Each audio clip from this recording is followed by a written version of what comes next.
ॐ विश्वानि देव सवितुर्दुरितानि परासुव यद्भद्रं तन्नयासुव। ॐ गुरुर्ब्रह्मा गुरुर्विष्णु गुरुर्देवो महेश्वरः गुरुर्साक्षात् परब्रह्म तस्मै श्रीगुरवे नमः। यत्र यत्र रघुनाथकीर्तनं तत्र तत्र कृतमस्तकाञ्जलिं बाष्पवारि परिपूर्णलोचनं मारुतिं नमत राक्षसान्तकम्। ओम शांति शांति शांति ही। भक्तमाल कथा में आप सबका स्वागत है। नवधा भक्ति की चर्चा हम कर रहे हैं पिछले कुछ दिनों से, और उसमें पांचवी भक्ति मंत्र जाप मम दृढ़ विश्वासा पंचम भजन सो वेद प्रकाशा, इसकी चर्चा चल रही है। इसी पांचवी भक्ति के कुछ और पहलू, कुछ और परिप्रेक्ष्य आपके सामने आज प्रस्तुत करूंगा। मंत्र जाप मम दृढ़ विश्वासा, मंत्र का जाप करें और अपने इष्ट में हमारी दृढ़ आस्था हो, दृढ़ विश्वास हो। मंत्र में और नाम में अंतर है। कुछ लोग, कुछ विद्वज्जन तो कहते हैं कि इन सब झमेलों में नहीं पड़ना चाहिए। भगवान का नाम लिया या मंत्र जप किया, कोई अंतर नहीं। एक दृष्टि से देखा जाए तो कोई अंतर नहीं है। तुलसीदास जी ने भी यहां तक कह दिया, राम से बड़ा राम का नाम। जब राम नाम को राम से बड़ा बता दिया, तो फिर भगवान नाम जप में और मंत्र जप में क्या अंतर है? अंतर है, फिर भी अंतर है। वो अंतर आज आपके समक्ष प्रस्तुत करूंगा। भगवान का नाम जपना, भगवान के नाम का उच्चारण सदा सर्वदा कल्याणकारी है, सदा सर्वदा कल्याणकारी है। भाएं को भाएं अनख आलस हूं, आप जानते हैं क्या कहा तुलसीदास जी ने? भाव से कुभाव से अनख से आलस से किसी भी प्रकार से अगर हम नाम जपते हैं, नाम जपत मंगल दिशि दसहूं, दसों दिशाओं में उस पुरुष का, उस व्यक्ति का कल्याण ही क्या कल्याण है, मंगल ही मंगल है नाम जप से। तो नाम जप में और मंत्र जप में क्या अंतर है? देखिए, नाम जप कोई भी कर सकता है। नाम जप में कोई भेद नहीं है। किसी भी इष्ट देव का, किसी भी विग्रह का, किसी भी अवतार का अगर हम नाम जप करते हैं तो हम कल्याण के भाजन बन जाते हैं। मंत्र का जप विधि पूर्वक करना पड़ता है, विधि पूर्वक मंत्र जाप करना, उसके लिए एक विधि है। मंत्र किससे लिया जाए? मंत्र गुरु प्रदत्त होना चाहिए। और कौन मंत्र दे सकता है? मंत्र वो दे सकता है जिसने उस मंत्र को सिद्ध किया हो। ये सब रूल्स रेगुलेशन, ये सब विधि विधान नाम जप के साथ नहीं जुड़े हुए। भगवान का नाम कोई भी ले सकता है, किसी भी प्रकार उच्चारण कर सकते हैं, लेकिन मंत्र गुरु प्रदत्त होना चाहिए। पुस्तक से पढ़कर हम राम का नाम ले सकते हैं, नाम जप कर सकते हैं, नामोच्चारण कर सकते हैं, नाम संकीर्तन कर सकते हैं, लेकिन मंत्र पुस्तक से पढ़कर हम नहीं जप सकते। मंत्र गुरु प्रदत्त होना चाहिए। अब कौन से गुरु को मंत्र देने का अधिकार है? जिसने उस मंत्र को सिद्ध किया हो। अब आप पूछेंगे, मंत्र को सिद्ध करना क्या होता है? इसके लिए भी पूरा विधान बताया गया है। जितने अक्षरों का मंत्र हो उतने लाख उसका जप किया जाए, 40 दिन में, 51 दिन में, 108 दिन में। तो एक पुरुष चरण होता है। एक पुरुष चरण का अर्थ जितने अक्षर का मंत्र है उतने लाख बार उसका जप किया जाए। और प्राय क्या होता है कि 4 पुरुष चरण करने के पश्चात, यानी कि 4 बार जितने अक्षर का मंत्र है उतना लाख जप करके, मान लीजिए अगर पंचाक्षरी मंत्र है तो 5 लाख जप, द्वादश अक्षर मंत्र है तो 12 लाख जप, गायत्री मंत्र है तो 24 लाख जप। उतने जप जब हम कर लेते हैं तो एक पुरुष चरण होता है। और 4 पुरुष चरण करने के पश्चात अगर गायत्री का अगर हम अनुष्ठान कर रहे हैं, गायत्री मंत्र का अगर अनुष्ठान कर रहे हैं, गायत्री मंत्र को सिद्ध करना चाहते हैं, कैसे भी समझे वैसा आप समझ लें इसे, तो हमें 24 गुणे 4 96 लाख बार गायत्री का जप करना होगा, गायत्री मंत्र का। उसके बाद उस मंत्र की सिद्धि प्रायः हो जाती है, कोई रूल नहीं है कि हो ही जाएगी। कई बार और अधिक पुरुष चरण करने पड़ते हैं, कईयों को सिद्धि 4 पुरुष चरणों से पूर्व ही प्राप्त हो जाती है। अब सिद्धि प्राप्त हुई नहीं हुई ये तो अनुभव का विषय है। तो इस पूरी प्रक्रिया से निकलकर जिस व्यक्ति ने मंत्र सिद्ध कर लिया है वही उस मंत्र को देने का अधिकारी है और कोई नहीं। मंत्र सिद्ध किया हो तो वह व्यक्ति दूसरों को वो मंत्र प्रदान कर सकता है।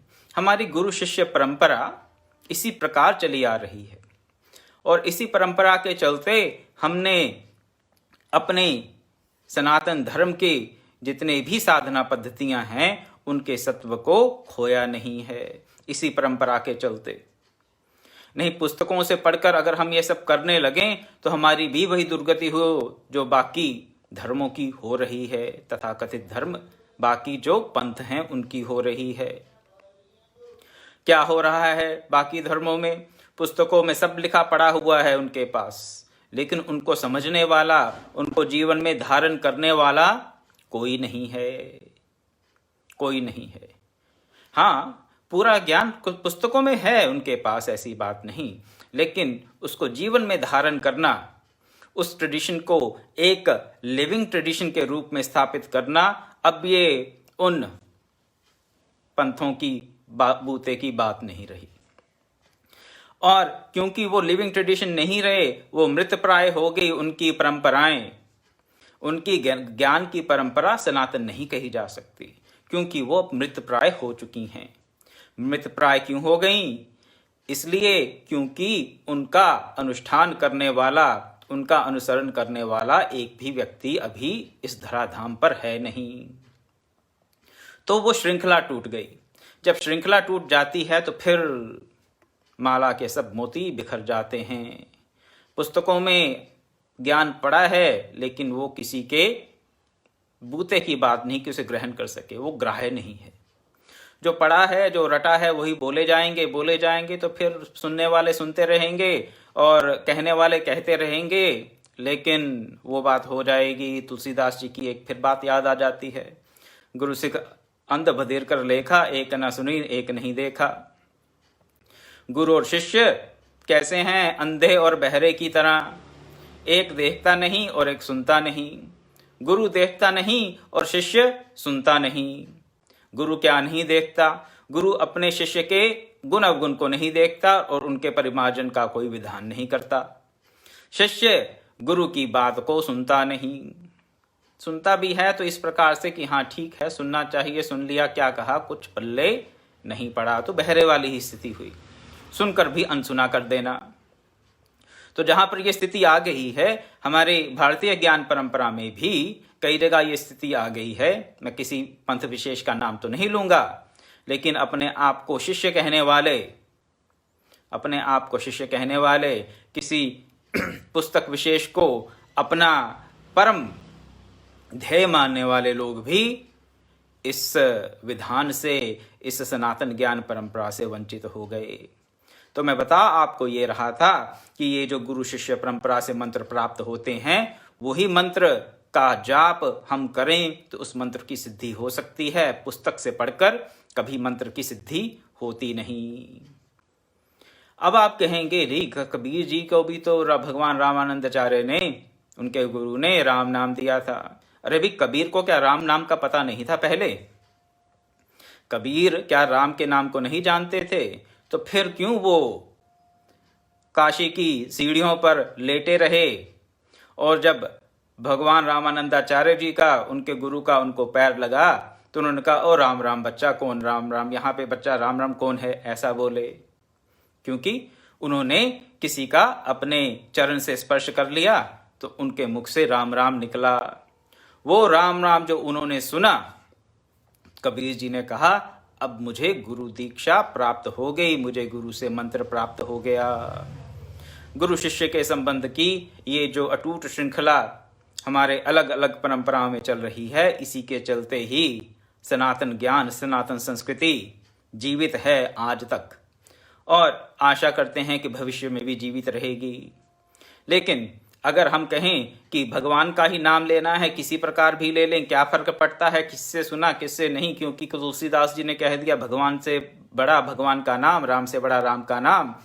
तो फिर क्या हम क्या करेंगे? हम फिर इस गुरु शिष्य परंपरा का, इस सनातन धारा का हम फिर तिरस्कार कर देंगे। तो चाहते नहीं हैं, मैं ये नहीं कहता कि लोग सनातन परंपरा का, सनातन संस्कृति का तिरस्कार करना चाहते हैं, लेकिन अज्ञानतावश, अबोधतावश लोग और आधुनिकतावश भी कई बार ऐसी बातें कह देते हैं जो अपनी ही बात को काट रहे हैं। तो भगवान के नाम का जप कोई भी कर सकता है, कहीं भी कर सकता है, किसी भी परिस्थिति में कर सकता है, इसकी कोई वो नहीं है, विधि निषेध नहीं है, कोई लिमिटेशंस नहीं है, इसमें डूज एंड डोंट्स नहीं है।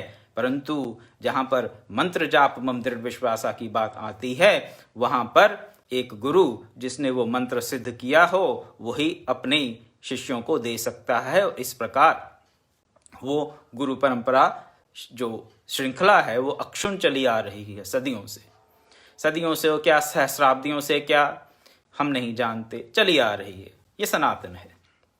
तो इसका हम तिरस्कार ना करें। मंत्र में और नाम जप में अंतर है। हमने जो गुरुदेव के मुख से सुना वो आपके समक्ष रख रहा हूं। अंतर क्या है?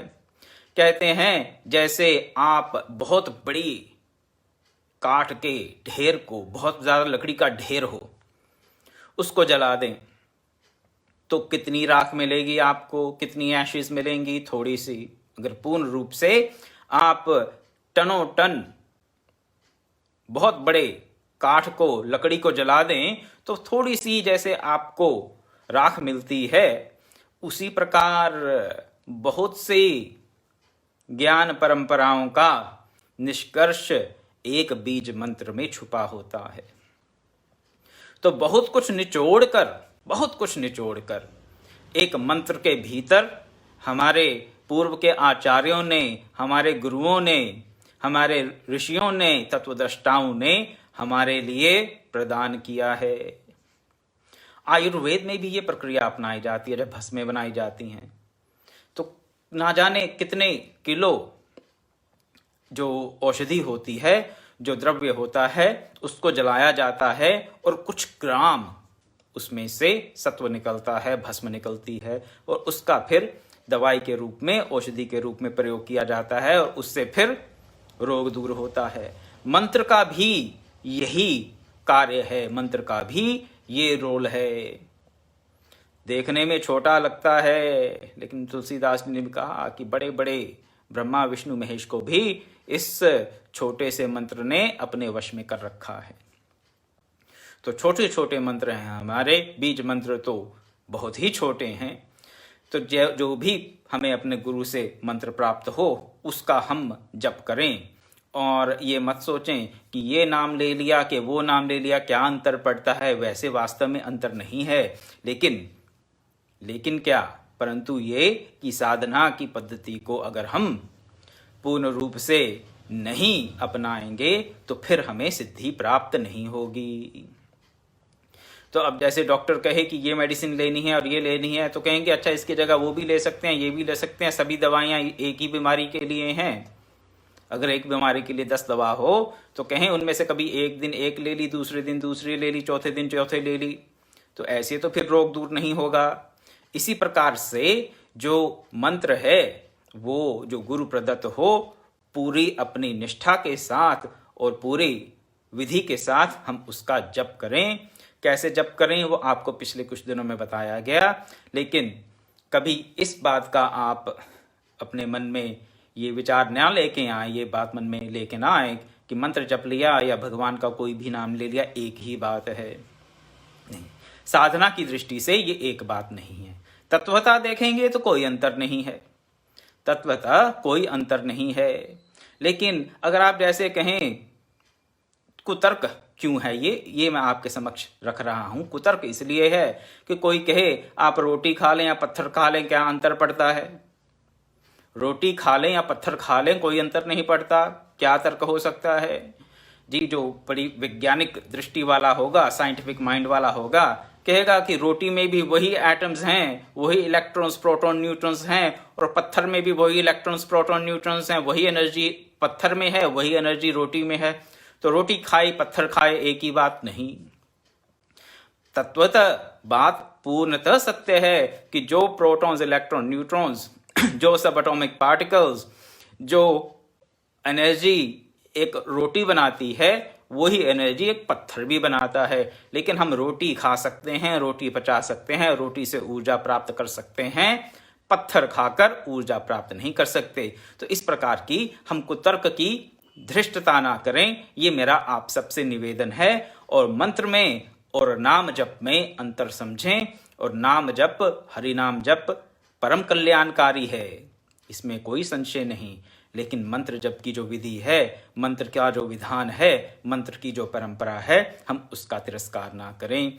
इन्हीं शब्दों के साथ मैं आज अपनी वाणी को विराम देता हूं और कल मिलेंगे तो इसी मंत्र जाप मम दृढ़ विश्वासा पंचम भजन सो वेद प्रकाशा, इसके कुछ और पहलू आपके सामने रखूंगा। इसमें मैं समय काफी ले इसलिए रहा हूं क्योंकि मंत्र जप में हम में से बहुत से लोगों की रुचि है, और मंत्र जप के नाम पर आजकल लोगों को भ्रमाया भी बहुत जा रहा है।